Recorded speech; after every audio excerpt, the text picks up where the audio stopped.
يا صباح الفل والياسمين عليكم، عاملين ايه؟ ان شاء الله يا رب تكونوا بخير وباحسن حال. ربنا يجعل يومكم كده يا رب مليان بالبركه وراحه البال، اللهم امين. صباحكم مشرق بنور الله، صباحكم ابيض زي قلوبكم. عاملين ايه؟ يا رب تكونوا جميعا بخير وباحسن حال. النهارده جايين بروتين سريع كده في المطبخ. الروتين ده بالمناسبه كان اخر، يعني كان الحد اللي بعد العيد، يعني كان اخر حاجه في العيد تقريبا. كل سنه وانت، لا ما كانش حد الصراحه، يعني كان يوم ايه بت يا، كان يوم سبت، يعني كان اخر يوم في العيد تقريبا، والله ما انا فاكره. المهم هو كان اخر العيد. كان اليوم ده عنده ضيوف كتيره جدا. اخوات جوزي وولاد عمه. فسهرنا مع بعض سهرة لطيفة. طبعا كان في حاجات كتير انا اصلا نسيت اصورها. فقلت بقى مش مشكلة، عالم افتح الكاميرا كده اشجعكم كده وانا بغسل المواعين. هو المفروض اصلا كان ينزل من زمان جدا، يجي من شهر كده، بس اتكسل وحش. انا بقيت انسانة كسولة بطريقة صعبة يعني. فالحمد لله طبعا ربنا امر انه ينزل النهاردة. فقلنا كده نغسل المواعين. اول حاجه طبعا لميت المواعين زي ما انتم متعودين كلها مع بعض في الحوض، بس بصراحه ما فرستهاش بقى. ما قسمتش اطباق كوبايات الحاجات دي، اصل كلها كانت ايه، ما كانش فيها غير كام طبق بقى الغدا، والباقي بقى مكان فول ترمس، إيه شوكولاته، ايه مش عارف ايه، كوبايات مكان بيبس. يعني ما كانش فيه زفاره ولا حاجه، يعني الحمد لله. المهم كده سميت بالله واستعنت بالله كده، وقلت كده اتشجع كده وارجع اتحمس عشان ارجع اشغل القناه تاني، لان طبعا عارفين شهر رمضان انا ركنتها، وطبعا ده اثر على حالتها النفسيه بقت وحشه جدا. فبس كده نغسل مع بعض المواعين كده ونتكلم مع بعض في كلمتين كده خفاف لذاذ. وهي المسؤوليه بالنسبه للبنت، يعني عايزه اجيبها لكم ازاي. والكلام موجه اكتر للامهات اللي مش بتخلي بناتها يساعدوها في البيت. تقولك لا اصلها بتذاكر، اصلها لسه صغيره، اصلها مش دلوقتي، بكره تتجوز وتعمل كل حاجه لوحدها. لا، مفيش كلام من ده. في فئه من البنات، فئه عندها وسواس قهري جدا، صعب انها تقعد في حته غير وكل حاجه متظبطه على المسطره. وفي فئه تانية بعمل بس انا براحتي، يعني الوقت كمان شويه، المهم مش بيخلص اليوم غير ما بتخلي بيتها على سنجة 10. وفي فئه تانية اللي هو لو دخلت عندها في اي وقت بعيد عن الاولاد طبعا هتلاقي بيتها نظيف تمام. وفي فئة تالتة بقى او الاخيرة، اللي هي ممكن طول ما في كوباية نظيفة مش مهم انضف، وطول ما في هدوم نظيفة مش لازم اغسل، وطول ما في مش عارف ايه حتة لسه نظيفة مش لازم اهدي نفسي. الفئة دي متعبة جدا وبتعمل لنفسها مشاكل بطريقة صعبة.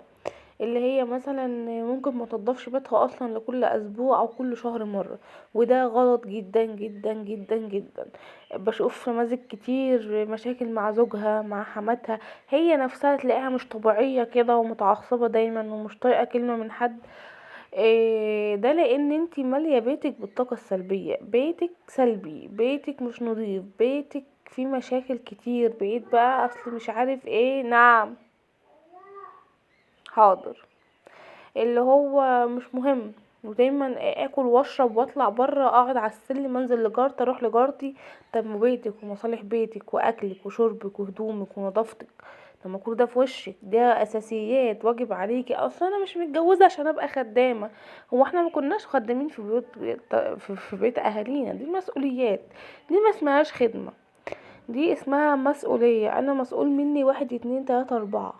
والحاجة دي بتعكس شخصيتي، ان كنت انا شخصية نظيفة ولا شخصية مهملة.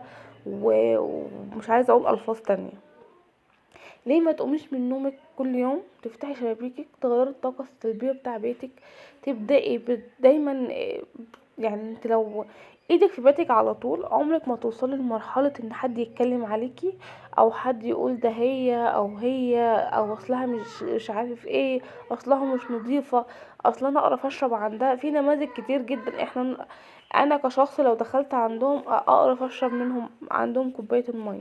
ليه؟ لانها مش نظيفة. الحاجة دي بتتركن بالاسبوع 3 عما تتنضف، او يكون جاي لمناسبة، او جاي ضيف. الحاجات دي المهم انت بتاكلي وتشربي فيها كل يوم ازاي مش مهم. ممكن اخد من نيش، اخد من مش عارف ايه من جديد. المهم ما تتعبش نفسها و... وتنظف وتعمل واجباتها، ودايما تقتل جوزها غضبانه، دي اصل مش نظيفه. طب ما انت بتعملي على نفسك سمعة، ليه تخلي الراجل يقول عليكي مش نظيفة؟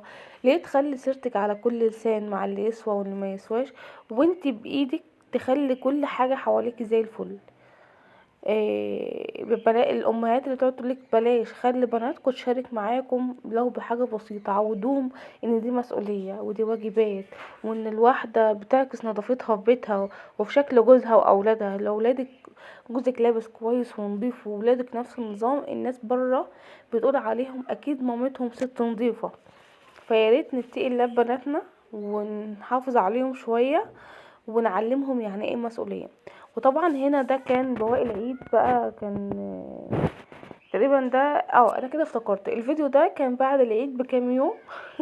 بس كان عندنا ضيوف برضو، يعني هم اخوات جوزي وبتاع، فطبعا بقى جوزي ما كانش موجود، فكان بقى ايه بواقي عندنا بقى اخر شويه فول واخر شويه ترمس على كام حبايه بوتفور، وعملنا سهره كده لذيذه خفيفه كده عائليه. اشوفكم ان شاء الله في فيديو جديد وصفه جديده. بحبكم في الله، واشوفكم اسيبكم في رعايه الله وحفظه. مع السلامه.